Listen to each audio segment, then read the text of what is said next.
Mesdames, Messieurs, bonjour et bienvenue à ce rendez-vous politique dominical. Comment va le Bénin à l'ère de la gouvernance du régime de la rupture? À cette question, les anciens présidents de la République ont une réponse plutôt amère. En effet, l'ancien président de la République, Nicéphore Dieudonné Souglo, a récemment, au détour d'une sortie médiatique, affirmé que la paix et la stabilité sont menacées au Bénin, qui est tout de même la terre de Kaba, à en croire ses propres termes.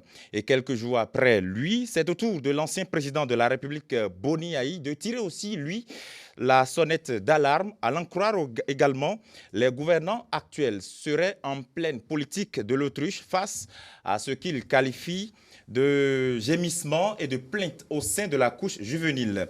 Comment comprendre ces différentes sorties des anciens présidents de la République? La question nous intéresse et nous faisons le débat ce dimanche avec en plateau 3 invités. Monsieur Dominique Ouettidjo Niawe, bonjour. Bonjour, monsieur le journaliste. Vous êtes du mouvement Nouvel Ordre Républicain pour la Démocratie. C'est une formation politique qui est affiliée à l'Union fait la Nation. Merci d'être venu.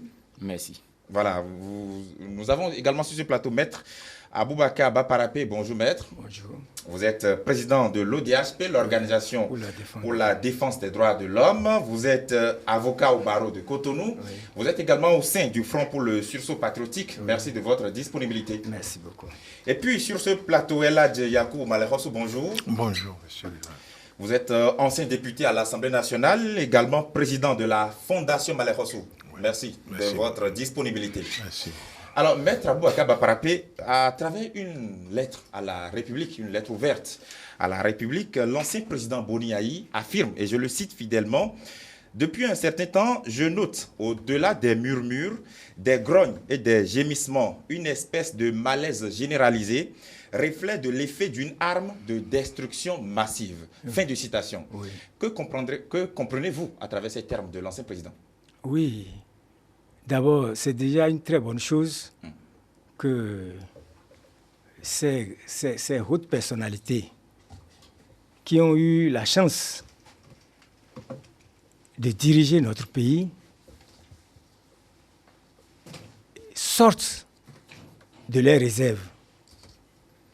Parce que c'est incompréhensible que des personnalités qui ont eu la chance de gouverner, de connaître les méandres de la vie politique, de gérer la vie politique, économique, sociale et de notre pays, donc puissent se taire face à ce qui se passe. Alors, je viens. Et vous voyez, au départ, c'est l'ODHP qui avait lancé la sonnette d'alarme sur la violation des droits de l'homme et la violation de la Constitution par le gouvernement de la rupture.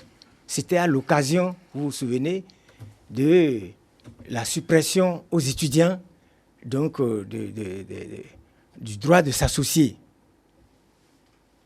Alors, en ce temps, l'ODHP avait déjà appuyé sur la sonnette d'alarme pour dire que l'université est l'âme de la démocratie, puisque c'est là, n'est-ce pas, que toutes les transformations que nous vivons jusqu'ici ont commencé depuis 1979 et ont connu leur clou en 1985 par les puissantes grèves. Vous comprenez? Et abouti à chasser le régime dictatorial du PRPB. Alors, le Front du sursaut patriotique auquel j'appartiens, dont je suis le conseil juridique, est également la première coalition, parce que c'est un front, donc a alerté l'opinion publique nationale et internationale sur la gouvernance de la rupture, sur la violation des droits de l'homme, sur la violation des libertés et sur, écoutez, mais toutes les télés, toute la presse, après les étudiants, a été, et donc comment on appelle, le second cheval de bataille dans le sens du démantèlement donc, des acquis démocratiques. Vous voyez. Mais le FSP, analysant la situation politique nationale, donc, a dit, attention, il faudrait que nous nous asseyions pour, et on a appelé ça assise nationale, face à ce qui se passe, face donc, à la crise, n'est-ce pas, qui secoue notre pays, face à la gouvernance, donc qui a tendance, n'est-ce pas,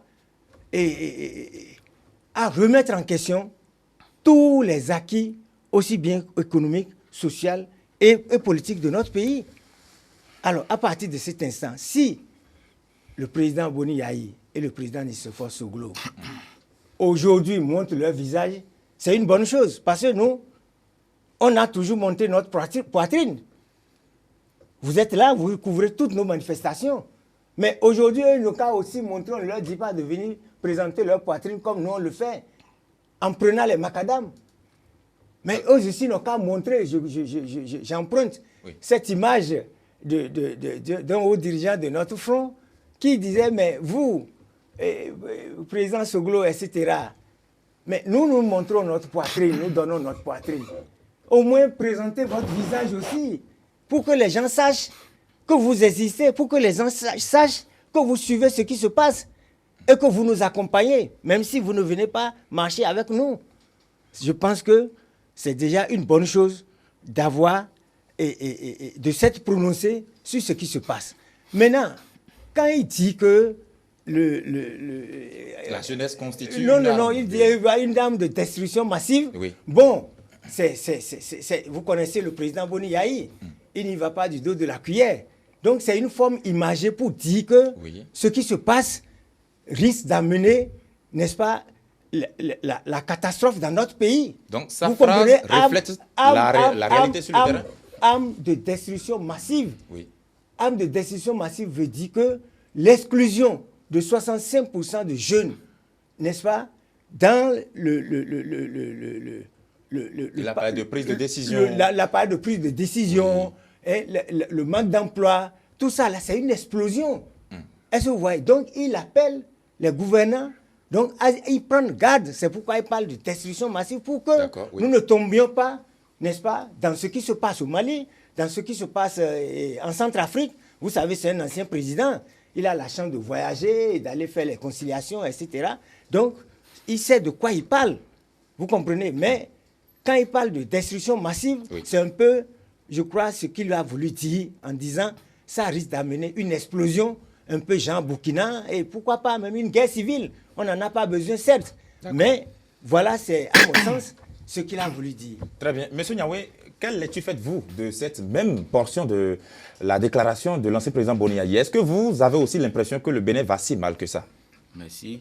Je crois que la sortie de l'ancien chef de l'État, le président Boni Yayi, est une hypocrisie politique. Comment ça? Truffée de la comédie intellectuelle. Qu'est-ce que vous le faites dire? Merci. Vous savez, le président Boni Yayi a eu la chance de gouverner ce pays pendant 10 ans. Il n'est pas donné à tous les citoyens béninois, aux 10 millions de Béninois que nous sommes, de diriger la République.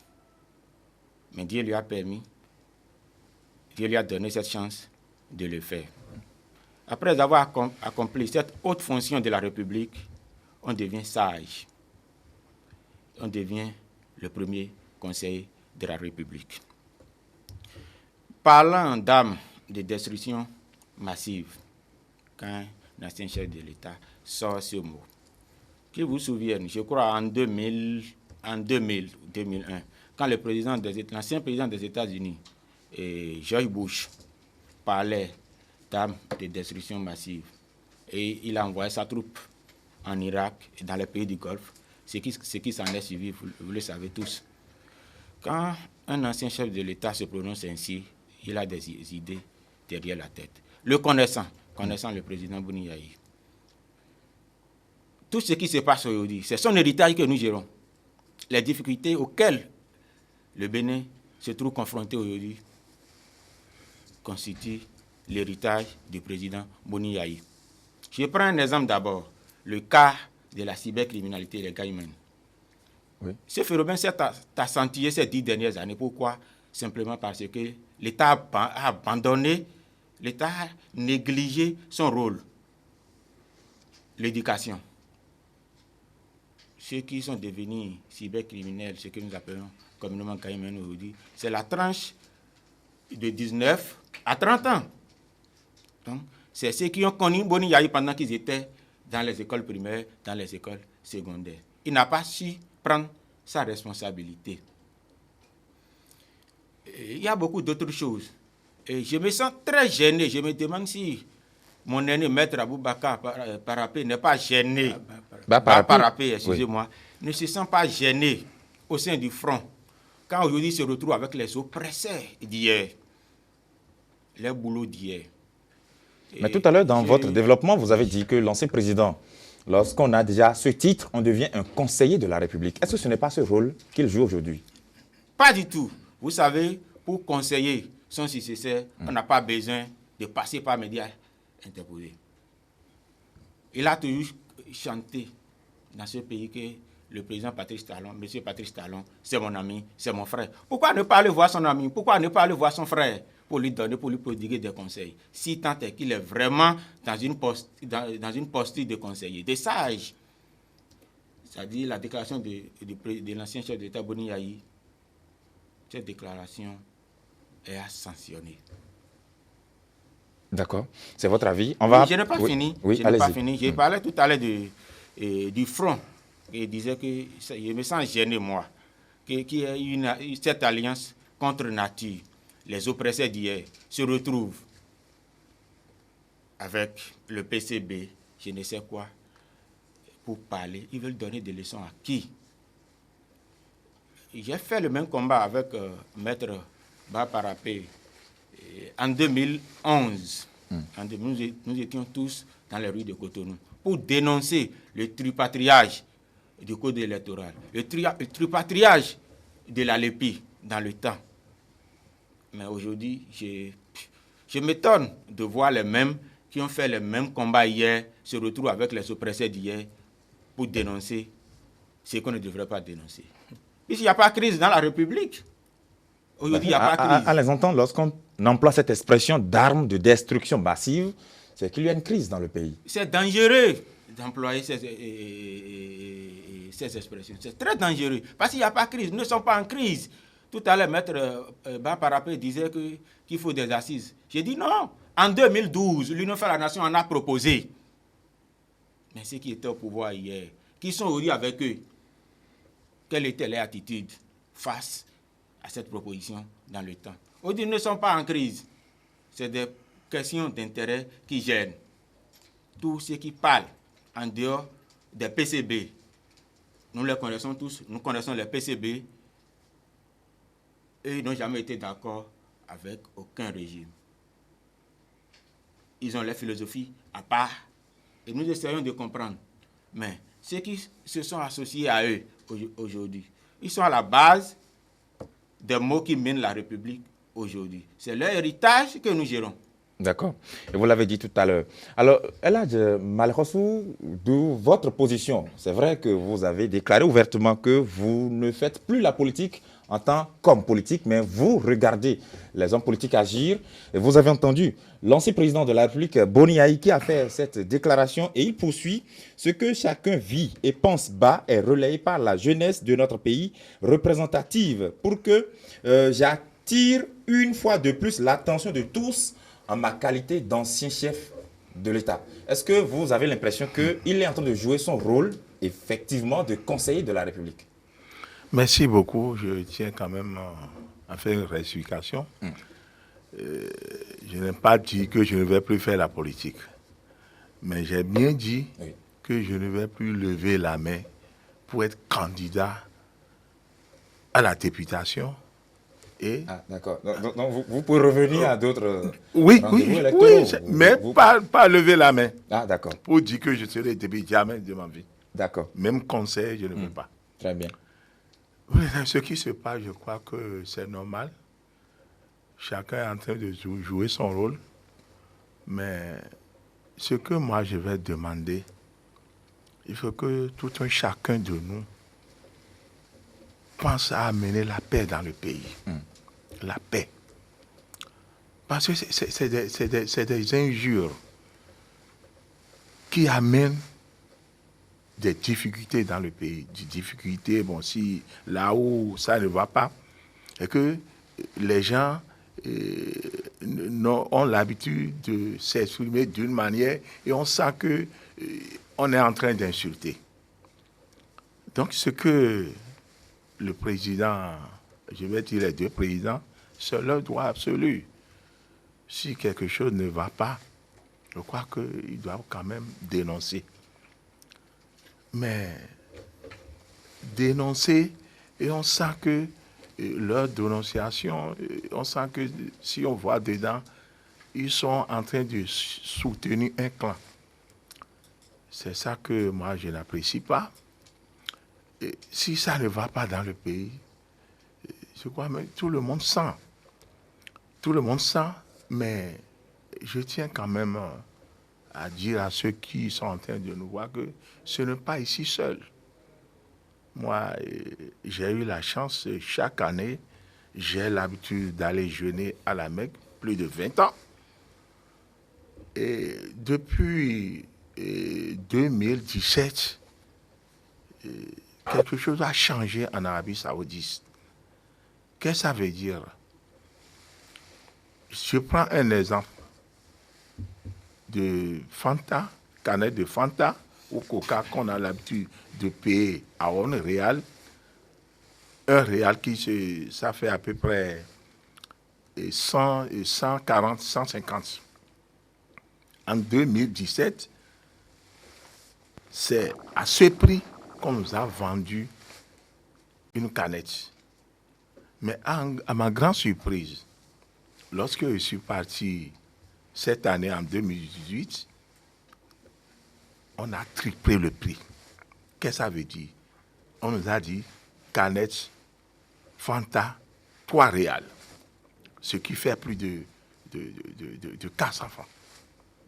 J'étais étonné, tout le monde était étonné. Mais ça ne finit pas. Je suis allé dans une boutique pour payer des médicaments. Je donne leur monnaie céréale, mais si je suis, ça fait à peu près 5 000 francs. J'ai payé les 5 000, j'ai voulu prendre le médicament, et on me dit non, vous payez encore, on a calculé, on me dit bon, vous payez encore 1000 et quelques, 1800. J'ai dit mais c'est quoi? Il dit non, c'est ça. C'est la TVA. Or, là-bas, on ne payait pas la TVA. Donc cela veut dire que ce que nous rencontrons ici comme problème, comme les difficultés, c'est général un peu partout. Moi, j'ai mon fils en Amérique, mais ce qu'il m'envoyait, c'est divisé en deux. Il dit qu'il y a les impôts. Donc je demande à nos populations d'avoir un peu de patience. D'avoir un peu de patience parce que les jeunes sont fâchés parce qu'il n'y a pas de travail. N'est-ce pas ce que dit l'ancien président Boniaï? Oui. Les gémissements de la jeunesse dont il parle. On doit dire ça. Je crois que j'avais proposé qu'il faut un haut conseil qui regroupe les sages, les religieux. Et c'est ceux-là, un haut conseil supérieur de la nation. Et c'est ceux-là qui vont rencontrer le gouvernement, le chef de l'État. Ah, ça ne va pas, ça ne va pas. La jeunesse est en crise. Et ceux-là sont mieux placés pour dire ce genre de choses. Et le Haut Conseil, là, il faut les chefs d'État dedans. Mais si on sent que les chefs d'État ont déjà pris une position, ça serait très difficile. Donc moi, je leur demande, ils ont raison, mais il faut chercher un cadre pour rencontrer le chef de l'État afin de lui poser le problème. C'est mieux. D'accord. Alors, Maître Baparapé, à entendre M. Niawé tout à l'heure, c'est que tout ce qu'on décrit aujourd'hui, c'est pourtant eux-mêmes qui les ont semés. Non. C'est-à-dire, je suis gêné. Lorsque vous voyez ceux qui sont sur le plateau, mais il y a deux, je ne dirais pas deux vieux, mais deux sages, n'est-ce pas, et deux jeunes en costume cravate. Donc, M. Niawé. Monsieur Niawé. Niawé. Voilà. Monsieur Niawé. Bon, d'accord. Ok. Monsieur Niawé. Et je suis d'autant plus gêné que lui-même, il est jeune. Je suis d'autant plus gêné que jeune qu'il est, mais qui disent que bon, tout va pour le mieux, dans le meilleur des mondes, dans la rupture. Et que bon, mais que c'est l'hypocrisie, que c'est l'héritage politique de Boni Yahi, que la rupture est en train de gêner, de gérer, et que tout va bien. Mieux, on nous a demandé de venir décrypter des propos de hautes personnalités, d'anciennes personnalités. Bon, j'aurais pu dire non, appeler un militant, un ancien militant de FCBE pour venir décrypter la situation. Mais je me suis dit que, mais je suis aussi un acteur politique, un défenseur des droits de l'homme, quelqu'un qui a, parmi, avec ses camarades, qui ont donné, n'est-ce pas, leur vie, leur jeunesse, donc pour que, n'est-ce pas, nous parlions de démocratie. Vous comprenez? Nous sommes encore vivants. On n'est pas encore morts. Et tout est en train d'être remis en question. Pas ceux pour qui, comme M. Yahweh l'a dit, nous avons battu le macadam pour défendre leurs droits. N'est-ce pas? Mais aujourd'hui, il dit qu'il est surpris que, premièrement, que les anciens présidents donc, fassent de telles déclarations. Deuxièmement, il dit qu'il est surpris que nous, PCB, nous allons nous coaliser avec... Ce que vous avez critiqué oui, hier, pour être plus clair. Mais, bon, on nous a dit de venir parler des anciens, on n'a pas dit de venir attaquer des gens. On n'a pas dit de venir attaquer les gens. Alors, écoutez, mais ceux qui sont là, je suis obligé de les citer. Les Djokbenou, les Agbambata, tous ceux-là. Mais c'est ceux-là qui s'étaient présentés comme les défenseurs, n'est-ce pas, des libertés. Défenseurs de ce qu'ils estiment que, donc, l'héritage politique de Yaïboun, de combattre tout ça. Mais aujourd'hui, qu'est-ce qu'ils sont en train de faire? Mais nous avons soutenu, le Parti communiste a soutenu au deuxième tour le président Talon. Pourquoi on nous a reproché d'être allé soutenir un comprador contre, n'est-ce pas, Lionel Zinsou? Nous avions dit que si c'était à reprendre, nous allons le reprendre, parce que c'est une politique, une position juste politiquement, et dans l'intérêt de la nation. Alors, maintenant, qu'est-ce que lui trouve? Lui, c'est un comprador, n'est-ce pas? Mais quel reproche nous fait-on de coopérer, n'est-ce pas, donc avec Boni, avec le FCBE, en fait, c'est de ça qu'il s'agit. Nous avons parlé de fond.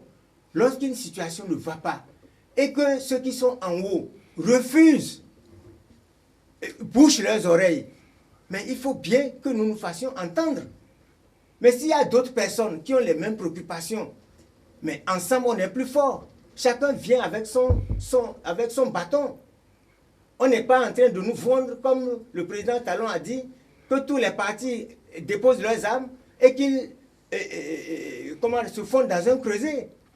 Vous comprenez? Eux, ils ont dit non, allons-y, chacun avec son bâton. Combattons l'ennemi, chacun avec son arme. Donc c'est de ça qu'il s'agit. Lorsqu'il y a un danger, vous m'excusez, même vos anciens ennemis, alors donc c'est mal connaître le jeu politique. Il y a des gens qui ont combattu, comment on appelle, Boni Yahi ici. Mais il y a d'autres qui l'ont soutenu de façon vraiment aveugle. Mais qu'est-ce qui s'est passé? Dès que la rupture est venue, ils ont encore dit qu'ils sont avec la rupture. Vous comprenez? Donc, le jeu politique est, comment on appelle ça? Le jeu politique comment on appelle, impose des alliances qui apparaissent des fois contre nature. Est-ce que vous voyez? Donc, puisque chacun d'entre vous a un grief contre, on dit, l'ennemi de ton, comment on appelle, l'ennemi de ton ennemi est ton ami. Oui. Donc, c'est ce qui nous lie. Très bien. À partir de cet instant, mais je félicite, je remercie l'honorable Maléhossou qui reconnaît que effectivement la jeunesse a des problèmes. le pays a des problèmes. Est-ce qu'aujourd'hui, mais écoutez, ce n'est pas hier ou bien avant-hier qu'on a remis au président Talon les indicateurs de la pauvreté. Que les gens ne mangent plus à leur faim. Il a parlé de l'IDH, on va en parler tout à l'heure. Les gens ne mangent plus. Mais moi, je viens du village.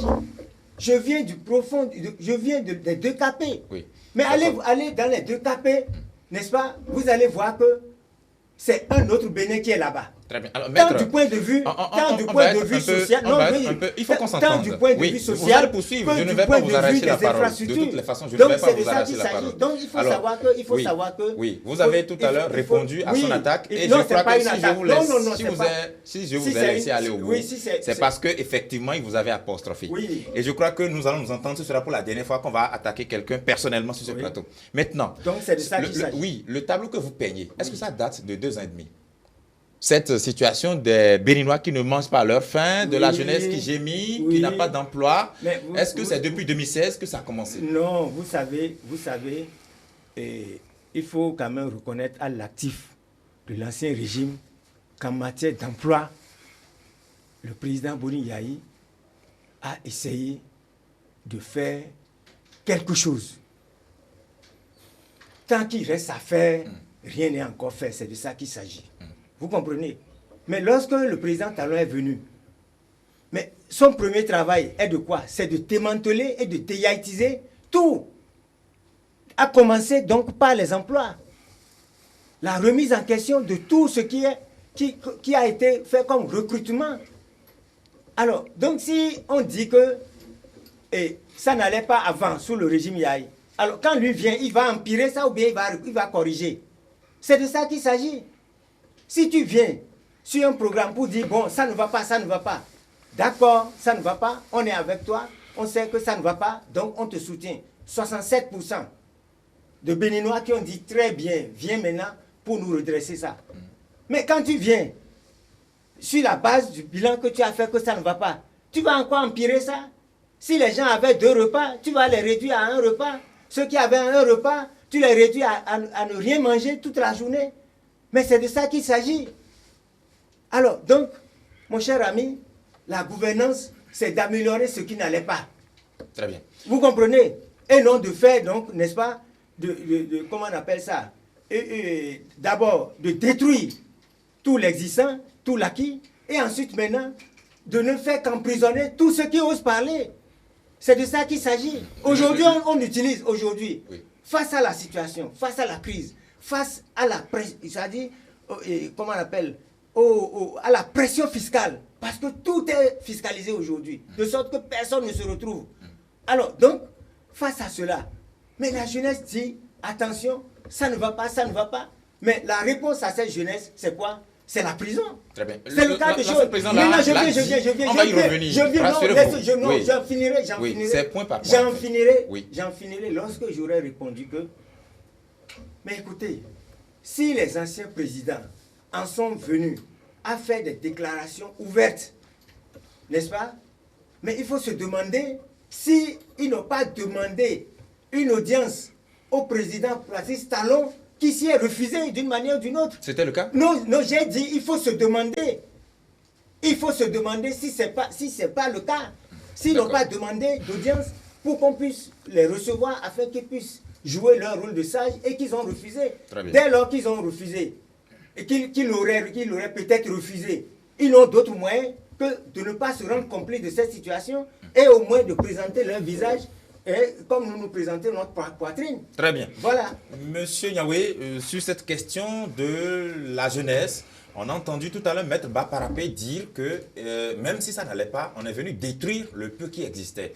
Et tout à l'heure, vous avez dit que ce qui se passe actuellement, je vais dire, les récriminations qui sont faites actuellement ne datent pas d'aujourd'hui, mais c'est plutôt une situation qui a été laissée par les anciens présidents qui ont parlé finalement. Alors, que répondez-vous à cette assertion selon laquelle l'actuel régime vient plutôt détruire le peu qui avait déjà été fait? Oui, merci.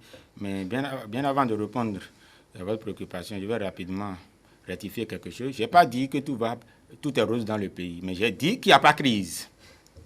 C'est ce que j'ai dit. D'accord. Maintenant, la paix oui. n'est pas un mot, c'est un comportement. Et qui prépare la paix, qui veut la paix, prépare la paix. Qui veut la paix ne prépare pas la guerre. Et Maître Baparapé disait tout à l'heure que ce régime est venu détruire les emplois. Peut-être que vous n'avez pas lu le projet de société du candidat Patrice Talon. Il a bien dit son mandat sera celui des réformes. Entre le dit et le fait, il y a quand même un fossé. Je viens. Oui. Je suis auditeur de profession.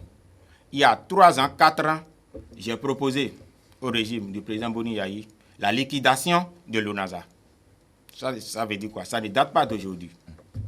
Vous pouvez aller demander ces rapports et les lire. Ce qui a été fait. Ce qui a été fait, Ce sont des emplois qui ont été perdus. bien sûr, mais il ne sert à rien d'assifier le trésor public au détriment d'une minorité de Béninois. Qu'est-ce que je veux dire par là?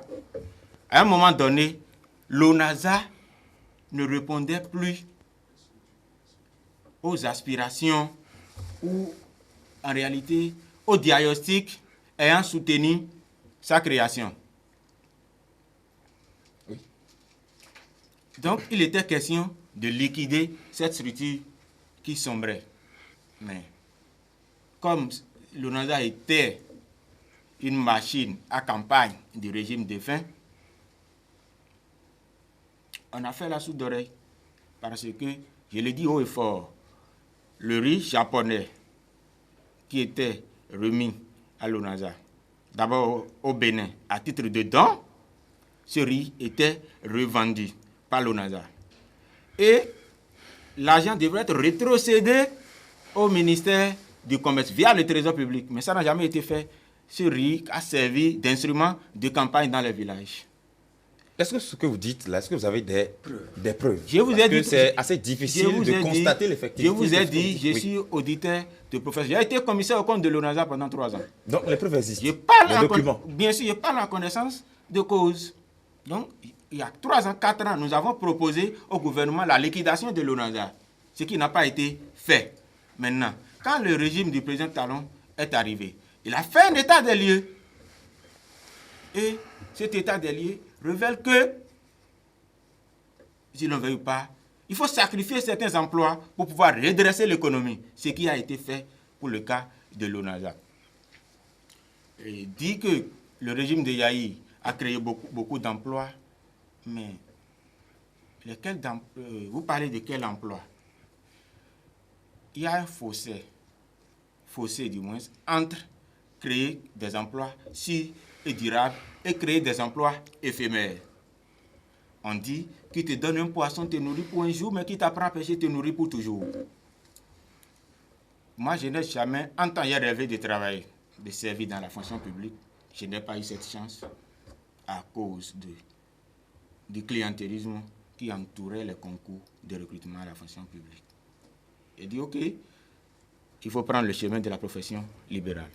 Nos jeunes qui sont sortis aujourd'hui des universités, quand même, il y a mieux à faire ailleurs. Ce n'est pas seulement la fonction publique. Moi, il dit même ceux qui sont à la fonction publique, excusez-moi, mais on ne peut pas se comparer à des niveaux donnés. Il faut encourager les jeunes à aller vers la création d'emplois productrices et de revenus. Le salaire. Depuis 2016, est-ce qu'un seul Béninois, un seul fonctionnaire peut lever son petit doigt et dire qu'il n'a pas perçu son salaire? Les salaires sont payés normalement. Les salaires sont payés normalement. Et ce maître Baparapé, quand il fait ses prestations, il ne reçoit pas ses honoraires. Je n'ai jamais été son client. Sinon, j'aurais dit quand même, j'aurais au moins confirmé que j'ai payé régulièrement mes honoraires. Mais est-ce que ce n'est pas la petite partie de la population qui bénéficie de ces avantages? Puisque l'ancien président a parlé de la jeunesse qui représente 65% de notre population dans sa tranche de 15 à 35 ans. Oui. Qu'est-ce qu'il a pu faire pour cette jeunesse pendant 10 ans? C'est là le problème. Vous savez, on a dit, j'ai oublié l'auteur, mais qui crée une école ferme des prisons. En 10 ans, ces 10 dernières années, notre système éducatif était complètement à terre, en déconfiture. Allez voir ce qu'on a fabriqué avec le nouveau programme. Les enseignants étaient sans formation. On reverse pour des raisons électorales, on reverse au point d'asphyxier le trésor public, alors qu'il y a mieux à faire. C'est pour ça que pour commencer, j'ai dit que c'est son héritage que le régime de la rupture gère. S'il avait fait mieux ces 10 dernières années, on dit c'est au bout de la nouvelle corde qu'il faut tisser la nouvelle.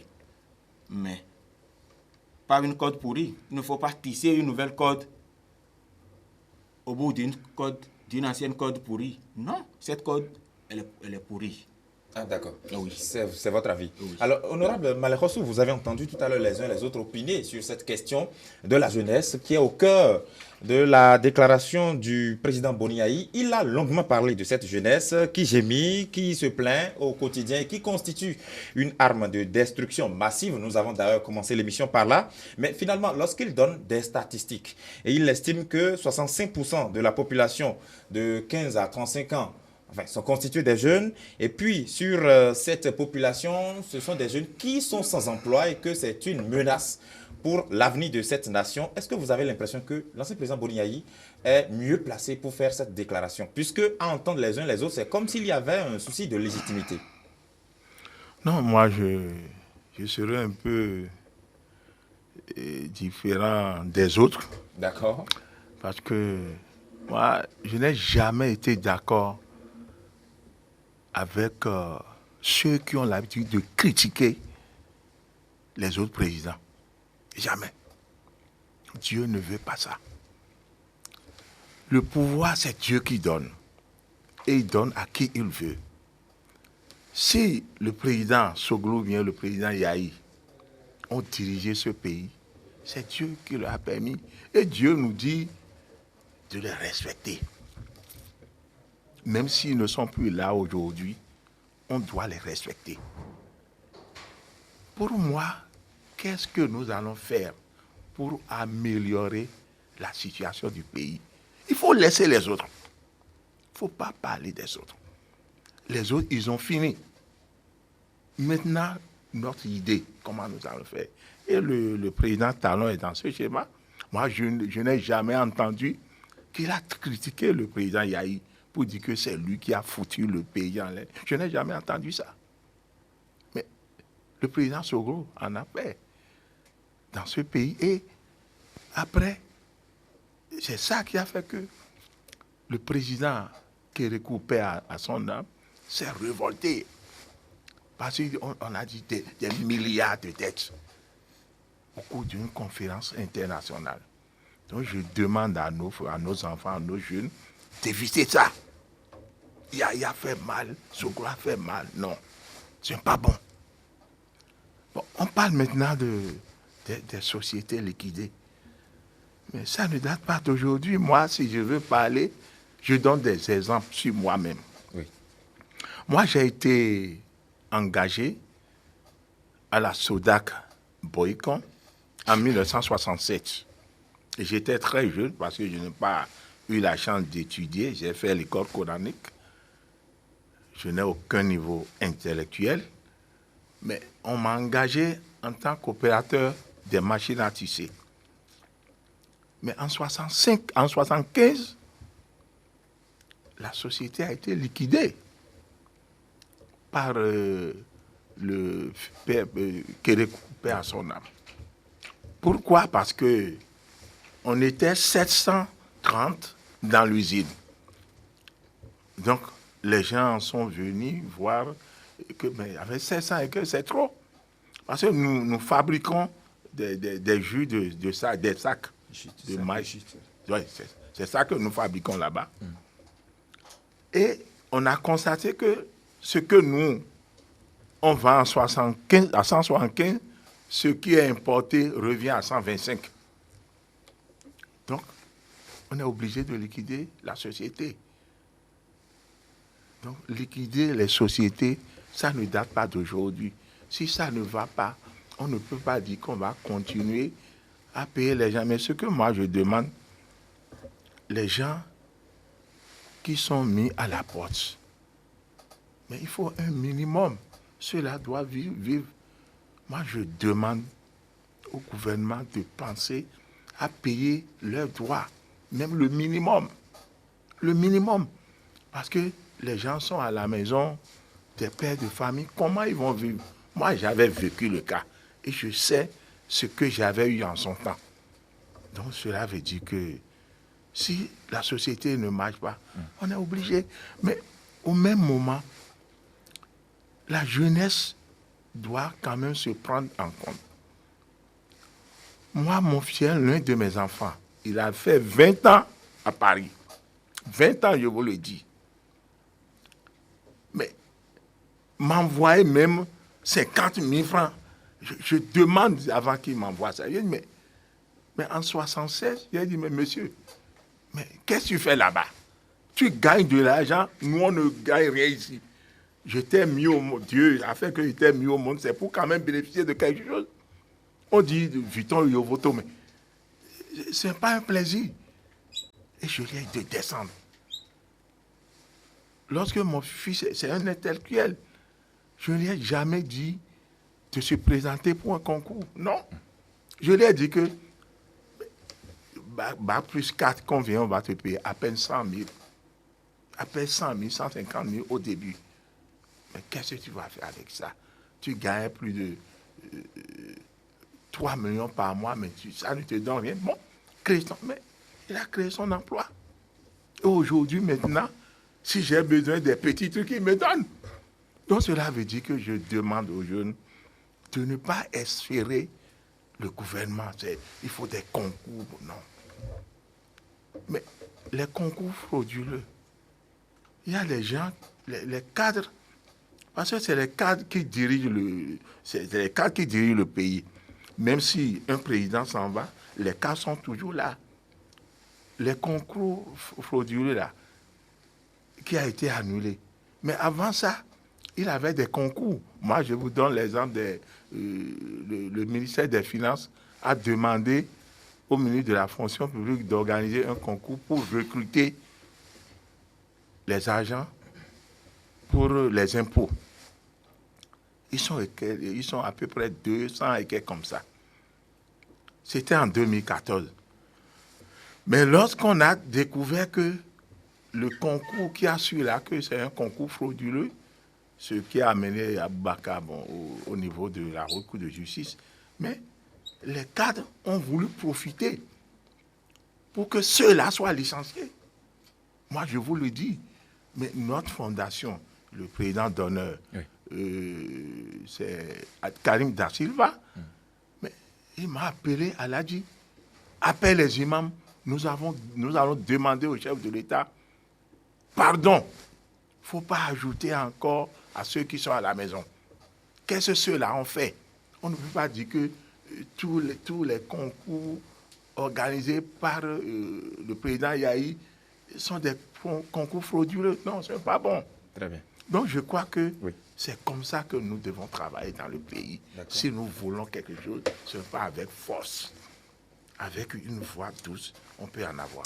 Très bien, merci beaucoup à vous. Avant de vous donner la parole, vous avez mis l'accent sur quelque chose tout à l'heure dont on va parler, la pauvreté, qui s'accroît de jour en jour. Si on vous entend correctement, M. Niaoué, l'ancien président Boni Yahi, a dit qu'avec la courbe, avec le coefficient élevé de la jeunesse, la courbe de Gini sur la pauvreté s'élargit et le taux de pauvreté s'accélère. Le Bénin s'accommode aujourd'hui d'une pauvreté plus grandissante que par le passé, selon les statistiques des institutions internationales crédibles. Fin de citation. Lorsque vous entendez ça, vous ne vous dites pas que quelque part, il y a vraiment mal dans le pays? Par rapport à ça, je suis d'accord avec lui que le taux de pauvreté s'est accru. Mais est-ce que c'est hier? Est-ce que c'est aujourd'hui? Si vous tombez, si vous marchez et vous tombez, ne voyez pas là où vous êtes tombé. Allez voir là où vous avez trébuché. Trébuché où? Voilà. Qu'est-ce qui s'est passé? Je n'ai pas changé, je n'ai pas varié dans mon raisonnement. Qu'est-ce qui s'est passé et que le taux de pauvreté s'est accru au Bénin? Ce n'est pas seulement le Bénin, c'est partout dans le monde. Il y a le choc pétrolier. Le Bénin souffrait d'un déficit énergétique.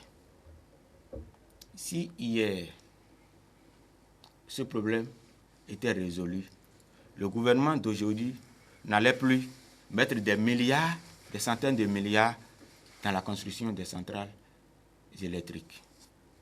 Il aurait pu orienter ses investissements dans d'autres secteurs, peut-être le secteur agricole qui est un secteur quand même producteur de revenus, ou peut-être dans les infrastructures, ou encore dans la création des emplois. Ce n'est pas seulement le fait de recruter à la fonction publique qui crée les emplois. Le gouvernement crée des emplois par d'autres canaux. Le gouvernement crée des emplois, voyez-vous, le boom du coton, quand même. C'est des emplois qui sont créés. Je vais demander peut-être à M. Parapé de faire un tour au village pour voir les cotonculteurs du septentrion. Ils sont heureux. Je les écoute de temps en temps. Ils sont heureux, surtout ces 2 dernières années. La pauvreté s'est accrue, je suis d'accord. Mais je continue de dire, c'est ce qui s'est passé ces 10 dernières années-là. C'est ça que nous vivons aujourd'hui. Très bien. Maintenant, il revient, parce que je ne suis pas décideur, il revient aux décideurs de voir la juste mesure des choses. Très bien. Et l'ancien président poursuit, je cite, plus grave. Moins d'un Béninois sur 3 s'offre, dans les meilleurs des cas, un repas de qualité par jour. Fin de citation. Maître Baparapé, si c'était la réalité, un Béninois sur 3, est-ce que cela ne signifie pas que, quelque part, ça ne date pas d'aujourd'hui? Oui, vous voyez, chaque fois qu'on parle de crise dans notre pays, chaque fois qu'on parle de chômage, chaque fois qu'on parle de pauvreté, et chaque fois qu'on parle de réaction de l'opposition, qu'est-ce qu'on nous dit? On nous dit, est-ce que les salaires ne sont pas payés? Est-ce qu'il n'y a pas ceci? D'abord, c'est toujours par rapport au salaire. Et donc, si les salaires sont payés, tout va bien dans le pays. C'est de ça qu'il s'agit. Mais écoutez, le salaire, mais c'est un droit. Qui a travaillé a droit à son salaire. Au nom de quoi les travailleurs vont-ils travailler et le gouvernement va dire donc qu'il ne va pas les payer.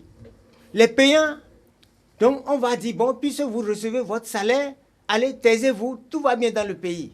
Et personne n'a plus le droit de parler.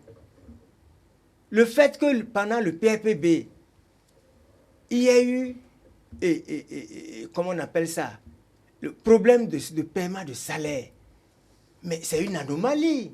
C'est une démission de la nation, de l'État, qui est employeur. C'est comme vous, lui, il dit qu'il est privé. C'est vrai, s'il est privé, mais ça veut dire qu'il a des employés. Si ces employés-là travaillent et ils ne les payent pas, mais c'est anormal. Donc, à une échelle plus grande, si l'État emploie des travailleurs, des salariés, ou une société, ou ces sociétés d'État emploient les salariés, ils ont le devoir de les payer. Donc, ce n'est pas un exploit exceptionnel pour un État qui se respecte, un État organisé, de ne pas payer de salaire. Très bien. Première chose. Parlons de la pauvreté. Oui, je viens, c'est de là que parle, parce qu'il a dit tout à l'heure que... Mais ensuite, quand on dit, bon, voilà, on n'a pas, comment on appelle ça, qu'il estime qu'il espère que je suis privé et que ma clientèle me paye. Vos honoraires sont payés. Mes honoraires sont payés. Demandez. Très bien.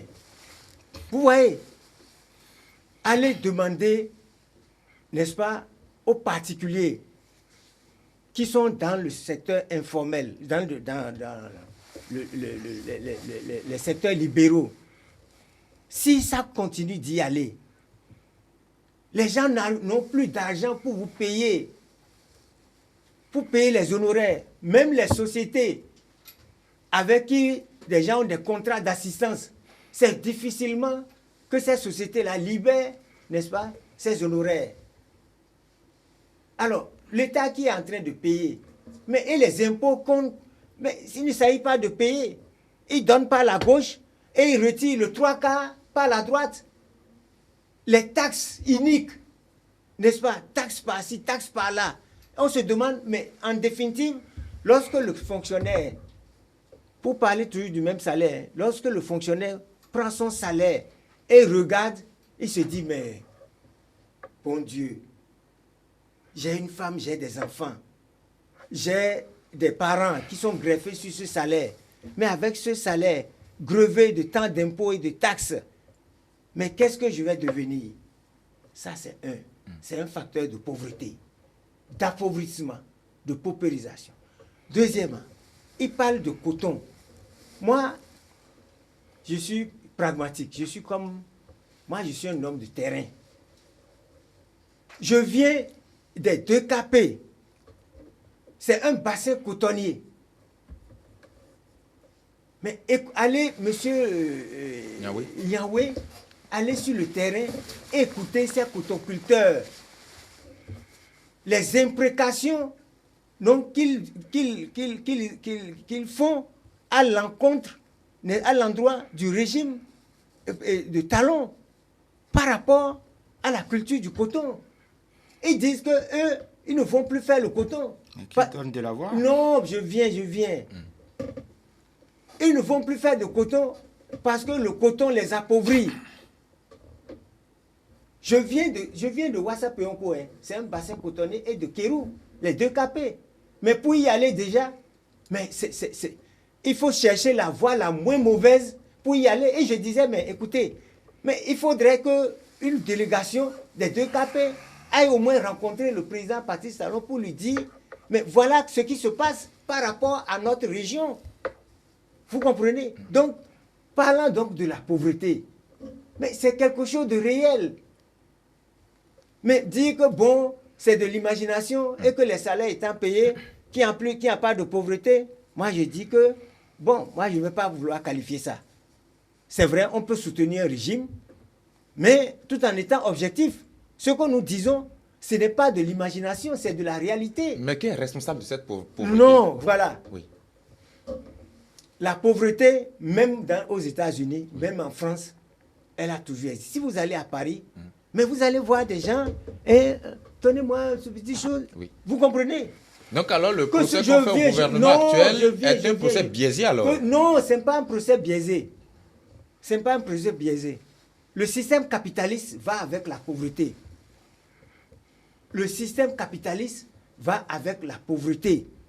C'est pourquoi nous, au Parti communiste, les gens, quand on dit comment vous croyez encore à cela? Non. Au Parti communiste, on dit, mais il faut réduire ces inégalités pour permettre au plus grand nombre de survivre au moins comme des hommes. Mais qu'est-ce qui se passe aujourd'hui? On constate que la richesse, n'est-ce pas, s'accroît du côté de ceux qui soutiennent la rupture, et la pauvreté, la base de la pauvreté s'élargit du côté de ceux qui, d'abord de la population. N'est-ce pas de la subjectivité? Non, c'est pas. Mais écoutez, c'est pas de la subjectivité. Est-ce que le bilan qu'on a remis au président Patrice Talon, c'est de la subjectivité? Pour dire qu'un Béninois sur 3 ne mange pas. Ou bien c'est de la subjectivité? C'est encore Baparapé qui le dit. Personne n'a dit non ici. Mais bon, alors, qu'est-ce que vous dites alors? Je ne vous comprends plus. Mais vous parlez de, mais nous venons d'où? Pauvreté. Vous parlez de pauvreté. La question était claire. Est-ce que c'est la faute de Patrice Talon, cette pauvreté? Non, justement. C'était juste ce que vous me demandez. Non, écoutez, quand vous faites votre campagne électorale et que vous avez un programme et que vous venez vous constater qu'il y a des dysfonctionnements, n'est-ce pas? Mais votre travail, ce n'est pas d'accroître davantage ces dysfonctionnements, mais c'est de les relever. Qu'est-ce que M. Patrice Talon, le président Patrice Talon a dit? A dit, serrez la ceinture, je sais que ça ne va pas, je sais que c'est dur, mais donnez-moi 2 ans. Nous sommes au-delà de 2 ans, on dit encore serrer la ceinture, c'est encore toujours en train de mijoter. Pendant qu'on dit qu'il y a pauvreté, les gens ne mangent pas, n'est-ce pas? Mais on vient en train de faire des asphaltages de près de 200 milliards. C'est dans tous les pays. On dit qu'on a faim et on est en train de faire asphaltage. Mais écoutez, on ne comprend pas de logique. D'accord, bon, très bien. Bon, voilà. Honorable Malekhossou, on a parlé tout à l'heure de cette jeunesse. Et puis, l'ancien président Boni Ayi a aussi mis le doigt sur un aspect qui, ma foi, est quand même crucial, c'est la liberté d'expression de cette jeunesse. Il estime qu'aujourd'hui, on fait la politique de l'autruche qu'on croit, enfin, le on, c'est le gouvernement actuel, qu'on croit que derrière les gémissements, les agissements de la jeunesse actuelle, se trouverait une main politique. Et il dit que continuez de croire cela, que c'est une politique de l'autruche. Qu'en dites-vous aujourd'hui, maître Non, avant d'aborder ce sujet, je tiens quand même à dire quelque chose concernant ce que mes deux collègues ont dit. Vous voyez, c'est bien vrai, il y a la pauvreté. J'avais dit que c'est un peu partout. Mais c'est comme un berger qui a des troupeaux. Le berger ne peut jamais accepter que ses bêtes meurent de faim. Ça, c'est vrai. Le président Talon sait bien que ça ne va pas dans le pays. Il le sait parce que il avait dit que ayez un peu de patience, ça va changer, ça va s'améliorer. La question est quand? Bon, donc, mais qu'est-ce qu'il peut faire? Qu'est-ce qu'il peut faire? Aucun président ne peut pas partager de l'argent dans les maisons pour dire pour les présidents. Ce que moi j'ai constaté, c'est que en 2016, quelques mois après avoir prêté le serment, je parle du chef de l'État, moi j'ai des amis nigérians, ma femme va à Lagos. J'avais donné l'exemple de la Mecque. Mais en décembre 2016, si tu amènes au Onera ici, on avait l'habitude de prendre 2 francs 50. 2 francs 50 CFA. Maintenant, c'est 1 franc 20 ou bien 1 franc 50. Ça, vous pouvez vérifier. Hein. Lorsque le président Yahi était au pouvoir, tu amènes 1 franc de là-bas, tu prends 3 francs à peu près. Mais en décembre, le coût a changé. De sorte manière que les Nigérians ne viennent plus ici pour payer. Mais tu dois prendre 3 francs CFA et on te donne 1 franc et quelques, 1 franc 50. Nous, les Béninois, bon, si on va payer là-bas, je crois que ça va un peu pour nos commerçants, mais ils sont combien? Les Nigérians qui ont l'habitude de détourner leurs marchandises vers le port de Cotonou, ils ont cessé. Ils ont cessé. Ils ne viennent plus comme avant. Toujours le coût de dollar. Ce qui, c'est notre malchance, peut-être. Parce que c'est en décembre 2016 que cela a commencé. Mais il faut que les gens expliquent cela à la population. Donc ce n'est pas exclusivement la faute au gouvernement. Non, du tout, du tout. Ça, il faut. Moi, ce n'est pas l'apanage du ministère. Je ne veux rien de personne. Le peu que Dieu m'a fait, c'est déjà bon. Je vous le dis encore, mais un exemple. Oui. Le pays était géré d'une autre manière. Mais le président Talon, il est resté dans le pays et il sait comment on vit, comment les choses se font, comment les gens ont l'habitude de voler. Il connaît tout. Mais la douane, avant, mais on sait ce qui se passait. Tu peux amener un conteneur de Tigan et tu vas dire que c'est Tivi. Le prix de douane, tu amènes de champagne et tu vas dire que c'est whisky. C'est pas, donc, tout ça là, comme lui, il connaît le jeu, mais il a tout bloqué. Et vous avez entendu, la douane gagne maintenant de l'argent parce que ce que tu amènes, c'est sur ça qu'on va te faire la douane. Donc, tout ça là, l'argent là, que nous gagnons facilement, ça ne circule plus. Très bien. Le temps évolue, malheureusement. Parlons de la liberté d'expression. Honorable Malfosso, bon, c'est de ça. Maintenant, je crois que si on prend l'exemple de ce qui s'est passé à Niki, je crois que c'est qu'on a arrêté le maître a dit qu'on a arrêté. Oui. Je crois que c'est pour la première fois si j'ai bonne mémoire, qu'on a arrêté quelqu'un comme ça pour avoir dit des choses. Ce que le jeune a dit, moi qui suis ici, j'avais condamné. Les imams se sont réunis, on a dit non. Parler de régionalisme, que le président n'aime pas les jeunes du Nord. Il a beaucoup de gens du Sud qui ont gagné du travail, mais on a laissé les gens du Nord. Vraiment, ce n'est pas bon. Moi, j'étais très jeune et de 63 jusqu'à 67, je sais ce qui s'est passé. Si on te dit, celui-là, à Zongo, tout près ici, les fonds qui sont là, ils sont pris comme les gens du Nord. Ils sont tabassés, on les a tabassés correctement. Au Nord, c'était pareil. Et nous allons accepter qu'on dit encore, celui-là, il est du Sud, celui-là du Nord. C'est ce que nous avons quand même. Mais les jeunes, ils ont droit de parler. Mais c'est le mot là, Nord-Sud là, c'est ça qui gêne. Donc, le maître est là. Oui. Il dit tout ce qu'il veut, mais personne ne l'a convoqué encore. Hein. J'espère que ça n'arrivera pas. Il a aussi opiné sur le même sujet tout à l'heure. Il a libre expression de parole. Ça, il faut avoir le courage de le dire. D'accord. Oui, M. Niawé, sur cette question de la liberté d'expression, l'ancien président Boni Yayi parle de la traque de cette jeunesse, qu'on empêche de s'exprimer et que c'est très redoutable pour cette nation. Et puis, lorsqu'on lit un peu les déclarations de l'ancien président Nicéphore Dieudonné Soglo, je crois même que c'est l'épine dorsale même de toute sa déclaration. Il parle de la démocratie, de la paix qui serait menacée au Bénin, qui est pourtant la terre de nos ancêtres, de nos rois, qu'il avait cité, Nicéphore Soglo, bien évidemment.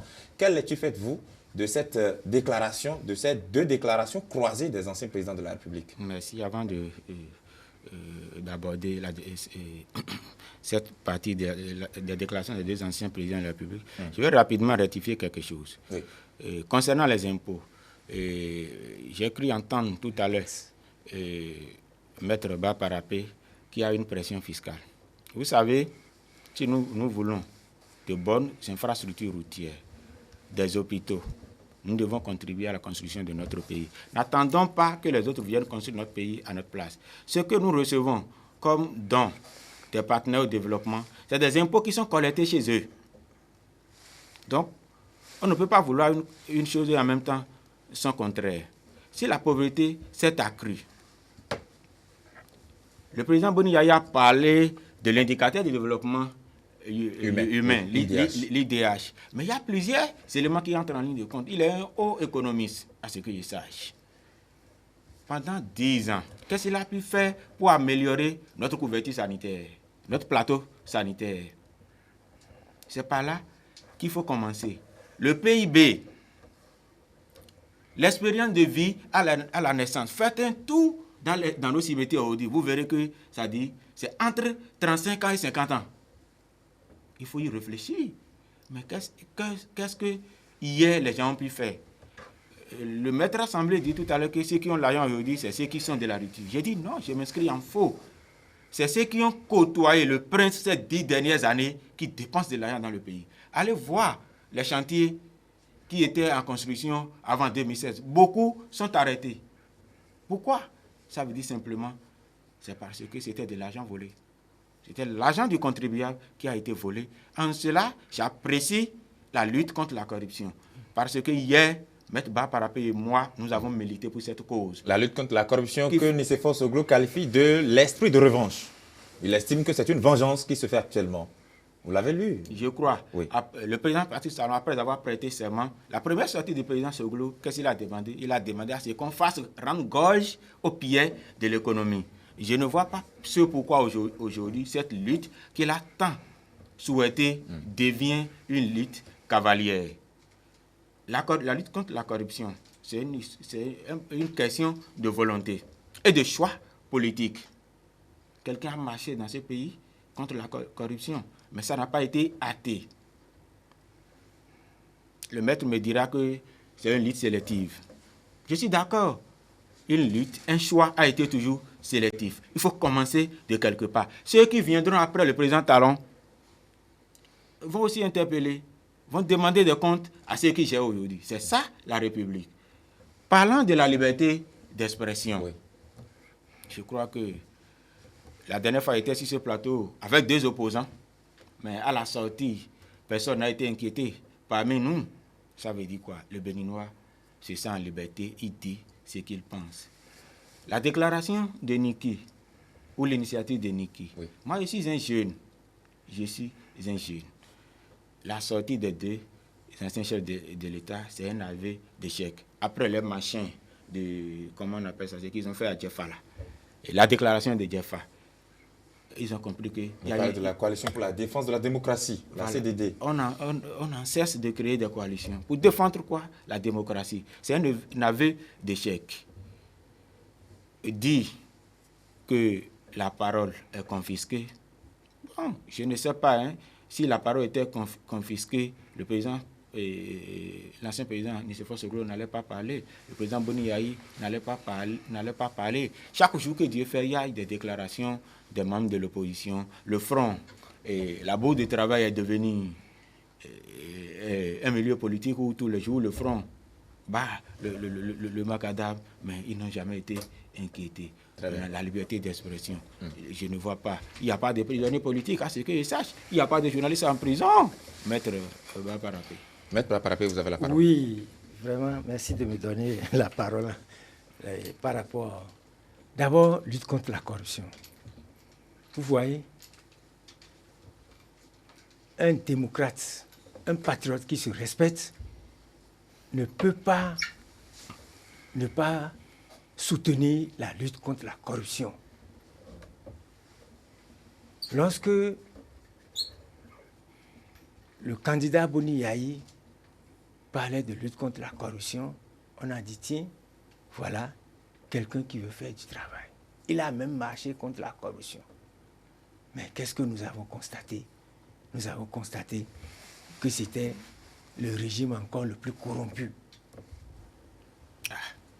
Vous comprenez? Donc la corruption s'est installée en maître, en maîtresse. Lorsque le président Talon est venu, il a la lutte contre la corruption en bonne place dans son programme. Je dis, tiens, voilà, nous au Parti communiste, on l'a soutenu. Il est venu, il s'est installé.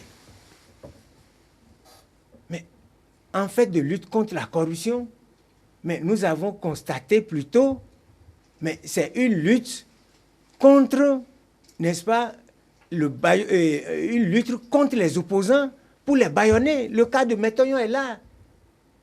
Le cas de Métoyon, je suis encore bien placé en tant qu'avocat pour parler de violation des libertés. Je vous ai dit que c'est nous qui avons, en octobre 2016, mais sonné, tiré sur la sonnette d'alarme sur le danger que le Bénin court en matière de liberté, et ça n'a pas raté. Prenons notre capacité comme l'honorable, et j'apprécie très bien, il dit qu'il ne faut pas critiquer, mais je pense que c'est vrai, c'est un sage, c'est un religieux. Bon, lui, il est dans ses couloirs religieux, oui. Donc nous, on ne s'embarrasse pas de religion. La politique ne s'embarrasse pas, ni la politique, ni le droit ne s'embarrasse pas. Tu es Aladi. Oui, je suis Aladi. Mais ne s'embarrasse pas, n'est-ce pas, de ce qu'il dit là. Si ça ne va pas, il faut avoir le courage de le dire. Donc, vous avez l'impression que ça ne va pas? C'est parce que nous, on avait eu le courage de le dire qu'aujourd'hui, nous sommes cités en exemple. Vous comprenez? Donc, si nous sommes là, lutte contre la corruption, oui, mais lutte sélective contre la corruption. Et le président Talon a eu le mérite de reconnaître qu'effectivement, pour l'instant, mais c'est dans l'autre cas qu'il est en train de piocher, mais il faut commencer quelque part. Accompagnez-le alors. Non. Accompagnez-le. Non, parce qu'il faut, vous voyez, c'est dommage. Et bon, il est en train de faire ses premières armes en politique, et malheureusement, il avait choisi le bon camp parce que on faisait le macadam. Maintenant, il est dans l'autre camp, il est obligé de dire le contraire de ce qu'il soutenait hier avec nous. Pas du C'est tout. dommage. Pas du Voilà, tout. c'est un jeune Pas du vraiment, tout, maître. un jeune, comment on appelle les On gens- avait convenu de ne pas attaquer. Non, hein, non, mais- non, non, quand même ça, c'est juste une D'accord. petite plaisanterie. Je ne l'ai pas insulté. pas du tout. Très bien, Non, je très ne l'ai bien. pas insulté. Oui. C'est un gentleman. D'accord. Vous Oui, comprenez? oui, allez-y. Bon, Mm. je ne dirais pas que c'est pour pouvoir avoir les contrats d'État qu'il est allé. Non, depuis, je n'en ai même pas. Non, parce que non, le je viens temps de- évolue, Non, le temps non, évolue. non, Oui, lutte, oui. lutte contre la corruption. Le président Talon lui-même, mais il faut lire derrière les lignes, a reconnu, pour l'instant c'est sélectif. Très bien. Est-ce que vous voyez? Liberté Maintenant, d'expression. donc, on n'a pas besoin de ça. Il peut bien faire la lutte contre la corruption, mais en piochant, parce que tout le monde, parce que comme il a dit, si c'est régime Yahi là, tout le monde porte, n'est-ce pas, de casserole. Mais pourquoi choisir certains parce qu'ils sont du BMP, ou bien c'est bien ça, BMP, et l'autre parce que, bon, on condamne la rupture. Mais vous voyez, je vais vous dire une chose. Laurent Gbagbo, lorsqu'on lui a proposé un poste de ministre, j'étais à Abidjan, parce que c'est là-bas que j'ai eu mon CAPA pour devenir avocat. J'ai fait 5 ans à Abidjan, donc je connais toute la vie politique d'Abidjan, de Côte d'Ivoire. On a appelé Laurent Gbagbo pour devenir ministre. Il dit, mais c'est toujours pour parler du rôle de l'opposition dans le développement d'une nation.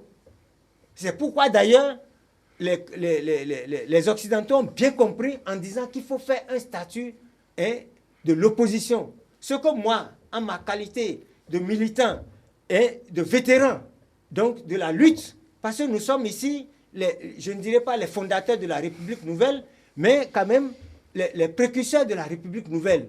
Vous comprenez? Donc on lui a demandé de venir prendre un poste de ministre. Il dit non. 30 ans d'opposition, mais ce que lui a apporté en 30 ans d'opposition, mais ça dépasse ce que un ministre du gouvernement aurait apporté pendant 5 ans. Très bien. Donc c'est pour vous dire quoi? Vous avez beaucoup de choses à nous dire, non, mais non, malheureusement, non, le non, chronomètre je dit sa viens. loi. Oui. Par rapport à la liberté, Voilà. là, c'est une catastrophe.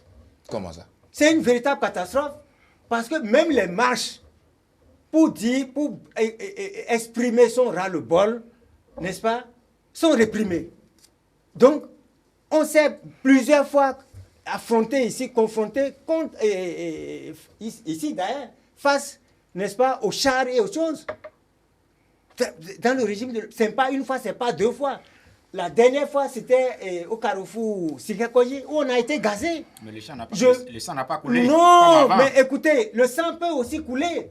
Vous comprenez? Il parle de comme avant. Non, comme avant. Mais écoutez, le sang a coulé. Et ça a été comparé même au sang du mouton. Non, le sang a coulé et il en a supporté les conséquences. Mais bien sûr, parce que j'ai dit une chose, et j'ai fait une lettre ouverte en 2016, à l'occasion de la lutte, c'est-à-dire de choses, comment on appelle ça, de la campagne pour la liberté que l'ODHP a organisée. J'ai fait une lettre ouverte au président Talon pour dire le Béninois peut fermer les yeux sur les détournements que vous auriez faits, mais les Béninois ne vous toléreront jamais de leur arracher, n'est-ce pas, les libertés conquises de haute lutte, donc qui ont amené la démocratie. Vous comprenez? Et c'est là justement le problème. Oui. Le problème aujourd'hui de la rupture, c'est le problème avec les libertés. Et c'est dommage que ceux qui étaient les chantres du combat pour la liberté, chantent du combat pour le respect de la Constitution, sont ceux-là même qui, aujourd'hui, je ne citerai pas des noms, on les connaît, mais qui violent allègrement les libertés, violent la Constitution, violent les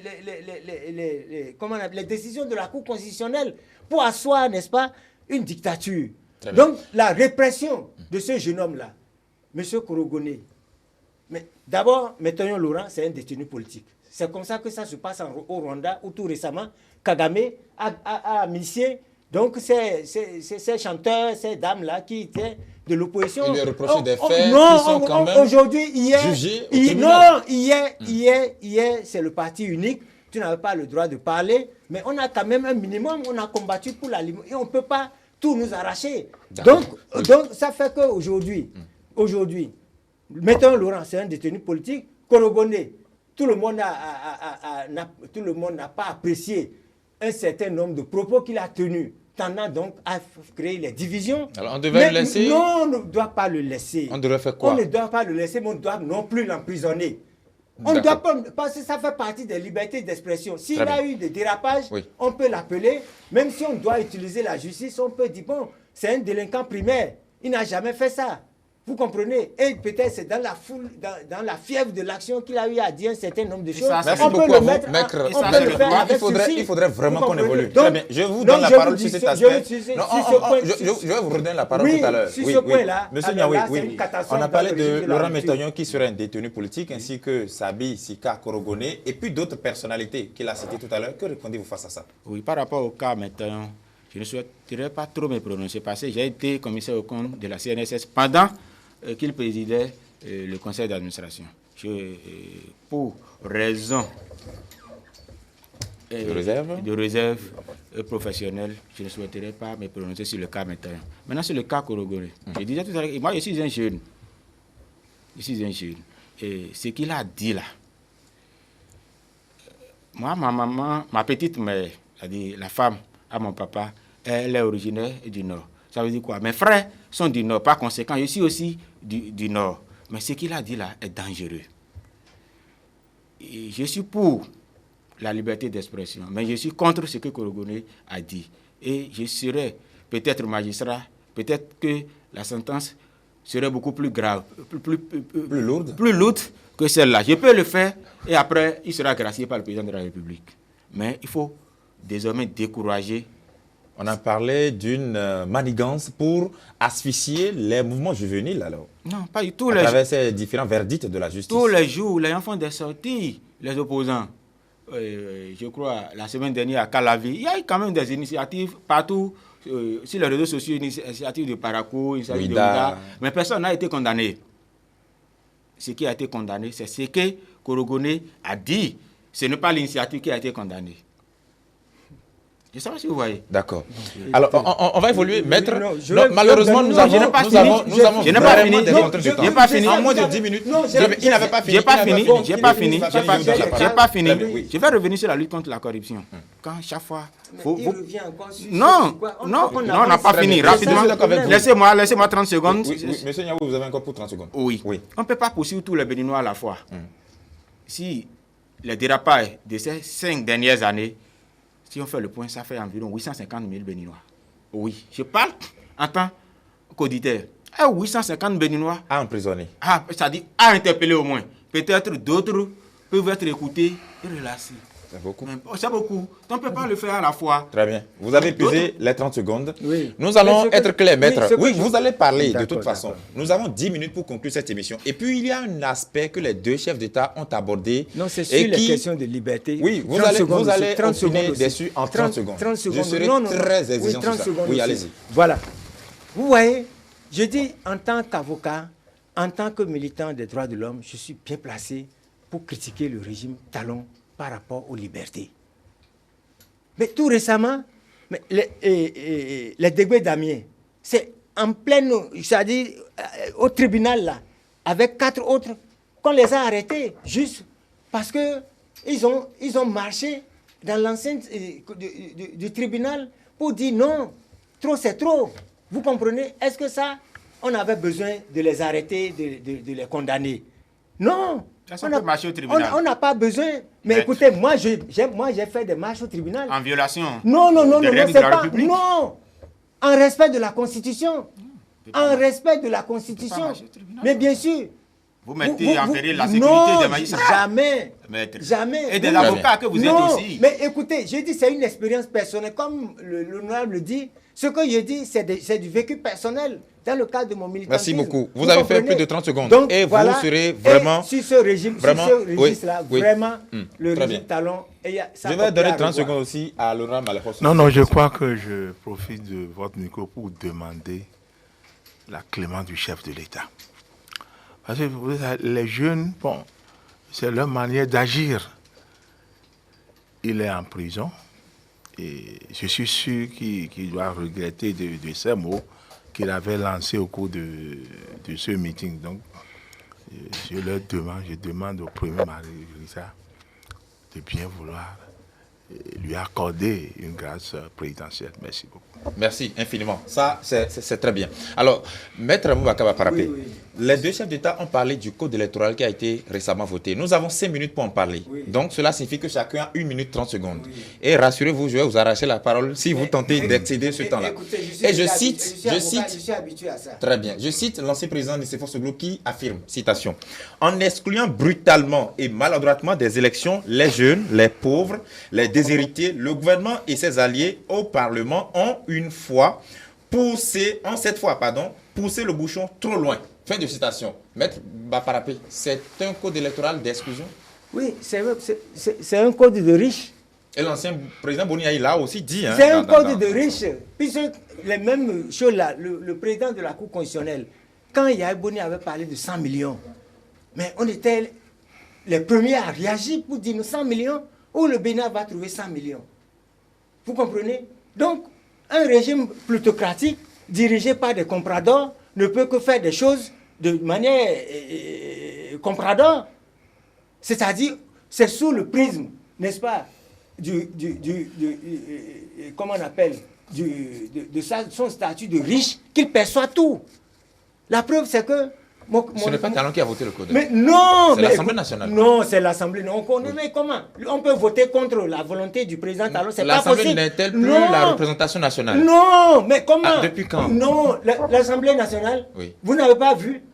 L'Assemblée nationale, c'est devenu des assemblées de Godion. Ce que le président Talon veut, c'est une injure grave aux députés. Non, je le dis et j'assume. Et ça n'engage que non, vous, oui, justement. Mais comment? Au point où les gens se demandent, mais attends, ces députés-là, Bo et Doya, est-ce qu'on les a empoisonnés ou bien on les a attachés dans un cadenas pour que quand on amène quelque chose, que Patrice Talon, le président, envoie quelque chose, que tout en même temps, rapidement, sans discernement ni rien. La preuve, c'est que la Cour constitutionnelle a même déclaré anticonstitutionnel un certain nombre de dispositions. Quand ils ont avalé ça, et puis donc acclamé. Ça veut dire que les institutions fonctionnent bien. Comment? Quelles institutions fonctionnent bien? C'est une institution de contre-pouvoir. Très bien. Mais aujourd'hui, c'est une institution de pouvoir. Votre position est très claire. Monsieur Niawé, votre lecture de ce code électoral, c'est un code électoral de riches qui exclut les pauvres, et c'est ça que les anciens présidents ont dit. Est-ce votre avis? Le FSP avait déjà fait une conférence de presse par rapport à ça. On a longuement entendu le FSP parler de... Oui, monsieur Jean, je constate dans ce code électoral qu'il y a des initiatives innovatrices. Et je constate également que nos deux anciens chefs d'État sont restés dans une posture de l'immobilisme conservateur.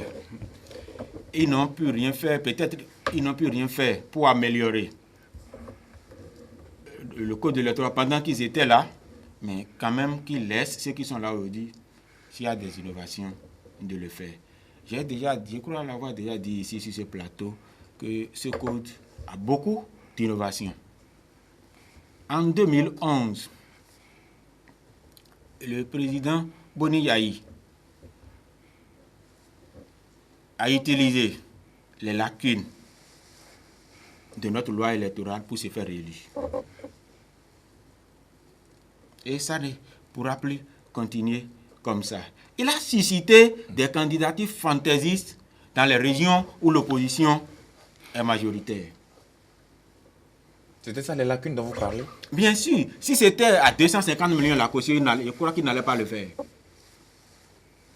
Maintenant, dit que la jeunesse est oubliée, j'ai dit non. J'ai dit non, pourquoi moi-même je suis jeune. Oui.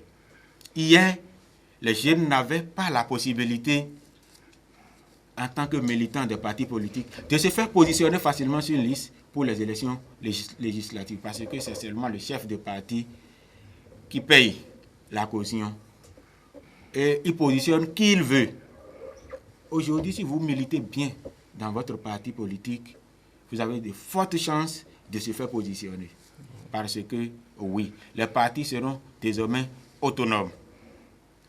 Les partis sérieux vont bénéficier de l'aide, de la subvention de l'État. Très bien. Par conséquent, les jeunes auront les places sur les listes électorales. Merci beaucoup à vous. Honorable Malekhosso, le code électoral. Bon, moi, j'ai fait deux mandats à l'Assemblée. Et c'est de mon propre que je me suis retiré. Parce que pour être député, c'est un peu dur. Moi, je n'ai jamais dépensé moins de 60 millions de francs pour les frais de campagne, pour les 2 mandats. Bon, et moi, je veux un regroupement. Je veux un regroupement des partis. Mais moi, mon problème, comment on va faire pour que les jeunes aillent là-bas? Et ça, moi, j'ai eu le courage de laisser ma place à un jeune. Donc, celui qui dit que où le jeune va trouver de l'argent pour... non, c'est vrai. Mais si les anciens acceptent que les jeunes aillent là-bas, ils sont partis. Donc, pour moi, ce n'est pas trop. Parce que si, par exemple, moi, je suis membre de l'Union fait la Nation, et de la RB, et groupe progressif, dit qu'on va payer 249 millions de francs. C'est pas trop. Pour toute la liste. C'est pour toute la liste. Si tu as, c'est pour tout le Bénin, je vais dire. Très bien. Donc pour moi, je demande à mes anciens, à mes collègues anciens, de penser un peu aux jeunes. Merci beaucoup à vous, honorable. Nous allons faire un dernier tour de table pour le compte de cette émission. Et moi, j'ai une question commune à tout le monde. Est-ce que vous avez l'impression, autant que vous êtes, que ces différentes déclarations des anciens chefs d'État auront un impact sur la gouvernance actuelle du Bénin? Maître Baparapé. Oui, d'abord, je vous remercie de m'avoir invité. J'avais voulu décliner l'offre parce que de plus en plus, nos plateaux de télé sont devenus un plateau de talons de blois de oignons, bouillis. C'est ça qu'on a dit. Donc, c'est devenu ça. Non, je viens. C'est devenu ça. Et puis, bon, j'ai dit, moi, je n'ai plus, comment on appelle ça, je ne vais plus accepter les invitations parce que, bon, on vous canalise, et puis tu dois dire ce que... Bon. Mais quand vous êtes venu, non, je ne suis pas déçu. Je ne suis pas déçu. Et je ne suis pas déçu. Donc, vous avez dit... Est-ce que ça aura un impact sur la gouvernance actuelle? Mais la preuve, c'est que vous avez fait un débat contradictoire sur ça, où notre jeune... Monsieur Nyawé, donc, a eu la possibilité de défendre le page. Vous comprenez? Et vous, de le détruire. Nous aussi, de dire de façon objective, n'est-ce pas, preuve à l'appui sur le terrain, ce qui ne va pas.